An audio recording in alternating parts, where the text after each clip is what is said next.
পাটের শাক তো জীবনে মেলাই ভাইজা খাচ্ছেন, তা আমি যেভাবে ভাজবো সেভাবে একদিন ভাইজা খাইয়ে দেখেন তো কিরম স্বাদ লাগে। অথুকু আপনার একটা আবার জিজ্ঞেস করাই হয়নি আপনারা সবাই কেমন আছেন। তো আমাকে জিজ্ঞেস করার আগেই বলে দিচ্ছি আমি ভালো আছি, আর আপনারা কেমন আছেন তা কমেন্ট বক্সে জানাই দিয়েন। আর এদিকে দেখেন ভিজা শাক, যেহেতু বৃষ্টি বাদলের দিন তাই হচ্ছে যে শাকগুলো ভিজা ছিল। তো শাকগুলো তুলে আনার পরে টাকার মতো গোছায় চিড়ে নেওয়া হলো। তো ভিজা শাকের কারণে দেখেন জোটা ধরে আছে, সমস্যা নেই, হাত দিয়ে জোটাগুলো সব ভাঙ্গায় নিচ্ছি। তো দেখেন এটা বড় গামলা, এক গামলা শাক হয়ে গেছে, সমস্যা নেই। এই শাক আমার আবার যে পছন্দের শাক রে ভাই, নিমিশেই শেষ হয়ে যাবে নি।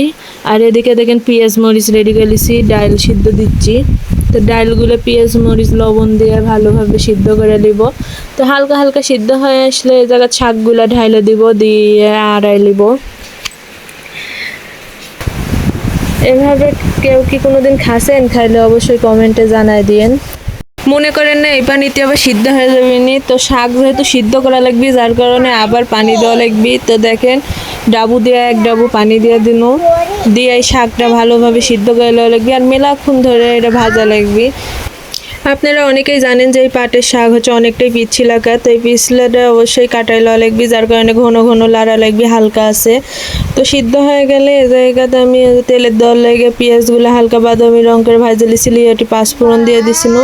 দেওয়ার পরে এই জায়গায় শাকগুলো ঢাইলা দিয়ে হালকা আছে ভালোভাবে লাইরে শুকনো শুকনো করা লাগবে।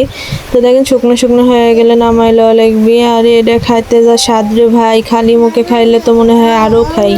যে কোনো ভিডিও করতে কিন্তু ঘন্টার পর ঘন্টা সময় লাগে, যেমন আমার এই পাটের শাকের ভিডিও করতে কিন্তু 1 ঘন্টার বেশি সময় লাগছে। আর আপনাদের কাছে আমি 2 মিনিটের ভিডিও দিয়ে শেষ করে দিছি।